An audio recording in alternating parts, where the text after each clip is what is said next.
Stephen King's biggest stars is Carrie. You know, I think it's one of the biggest ones that everyone knows. And so to be able to step into those shoes and step into being Carrie was crazy for me. You know, I had a meeting with Kimberly, and I love Stephen King. I love his books. I love this book in particular. And Kimberly is very interested in actors and in relationships and in character, and really we spent a lot of time talking about that relationship, the relationship between Margaret and Carrie and what that meant. I, fell deeply in love with the novel, and a couple things were really apparent to me. It had to be modern.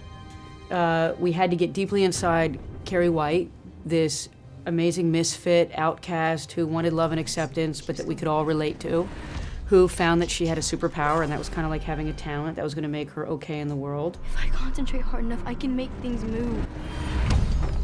I saw the original Carrie when I was about 11 or 12 years old, when I was filming Let Me In, and I hadn't seen it since then. I didn't watch it during the movie, before the movie, after the movie. I still haven't watched it. I just didn't want it to even, subconsciously affect who my Carrie was. I was there, in 1976. I was there, one of the first people to see the movies, and loved it. Loved it. I don't think anybody's ever going to be better than Piper Laurie or Sissy Spacek. They were so magnificent in the film. But what was great about it is the source material is so rich that it wasn't like we felt that it was open to only one interpretation. I was influenced by Betty Buckley's performance, but I tried to sort of tame down my look a little bit. I didn't use fake eyelashes. I just had my hair in a ponytail. I kept it really simple for my teacher moments. And so sometimes when I start making my characters from the outside in, it informs more of, I thought Betty Buckley had this really beautiful sort of cover girl, soft, gorgeous look. And so I wanted to go a little bit more, sort of square. No matter what time you're in, Stephen King wrote a magnificent book about social isolation. What does it mean to be marginalized? What happens to people when they're left out? How dangerous is it? And it's extremely dangerous. And we know that. I think we know that circumstantially. We've seen it happen. We see what happens. We're social animals. Kim Pierce is one of the best directors I've ever been able to work with. And what I find so interesting about her is that she is so intricate, and she cares about each and every second that the character's on screen. I saw so much great talent, but clearly when I saw Chloe, she was it.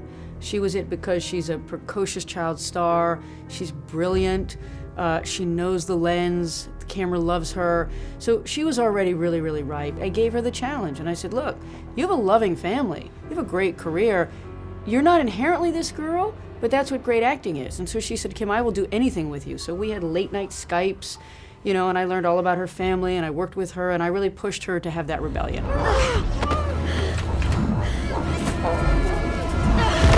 Everyone could cry every day if they wanted to about something that's happened in their life or that they've been through, and I had to bring all that up, all the vulnerability that you put away and all the vulnerability that is there inside of you as a kid, the things that make you feel ugly, the things that make you feel unwanted, and I had to live in that for 4 months. I had to become Carrie in that way for 4 months. I love the mother-daughter relationship. I knew that was central, that was the heart and soul of this movie.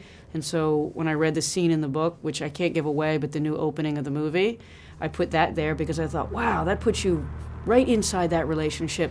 That's both a great love story, but also a great feud and a duel as they work it out with one another. Julie is one of the sweetest people I've ever had the joy to work with. She is not only a mentor of mine, but she's a friend and an accomplice and a second mom, basically. And I know that I can always rely on her and always trust her to give me a true, honest, stand on something. I love her. She's smart and talented and beautiful and has a wonderful adolescent energy and was always prepared and was a great buddy, and we laughed and joked, and I felt very protective of her too, as an actor and as a friend, and I wanted to make sure that she felt safe with me and that we could do, and I think because we did feel really safe with each other, we could do anything, and that's sort of what it's all about.